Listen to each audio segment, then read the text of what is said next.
ಇಬ್ಬರಿಗೂ ಮಾಡಿದ್ವಿ.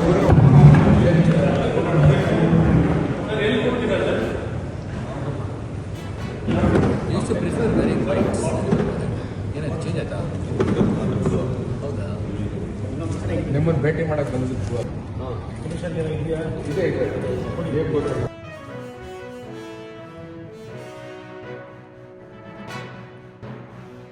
Screen open ಮಾಡೋದಾಗ button ಬರುತ್ತೆ, ಅದು ಬಲ್ಕ್ ಜನರೇಟರ್ ಡೆಫಿನಿಷನ್ನಲ್ಲಿ ಬರ್ತಾ ಇದೆ. ಅವರು ಬಲ್ಕ್ ಅಂತ ಕ್ಲಿಕ್ ಮಾಡಿಬಿಟ್ರೆ ದೆನ್ ಅವರಿಗೆ ಬರಲ್ಲ, ಯಾವ ಟೆಕ್ಸ್ಟ್ ಬರಲ್ಲ. ಬಲ್ಕ್ನಲ್ಲಿ ಕೇಳ್ತೀವಿ ನಾವು. ಹೇಳ್ತೀನಿ ಸರ್. ಬಲ್ಕ್ ಜನ ಕೇಳೋದಕ್ಕೆ ಹೋದಾಗ ಡ್ರಾಪ್ ಡೌನ್ ಬರ್ತದೆ. ಡ್ರಾಪ್ ಡೌನ್ನಲ್ಲಿ 3 ಭಾಗ ಬರುತ್ತೆ. ಒನ್ ಈಸ್ ರೆಸಿಡೆನ್ಷಿಯಲ್ ಇದೆಯಾ, ಎಷ್ಟು ಅಪಾರ್ಟ್ಮೆಂಟ್ಗಿಂತ ಮೇಲೆ ಇದ್ದರೆ ಸರ್, ಎಷ್ಟಿದೆ 100 ಯೂನಿಟ್ಸ್ ಕೊಟ್ಟಿದ್ದೀರಾ ಸರ್ ಎಕ್ಸೆಂಪ್ಷನ್?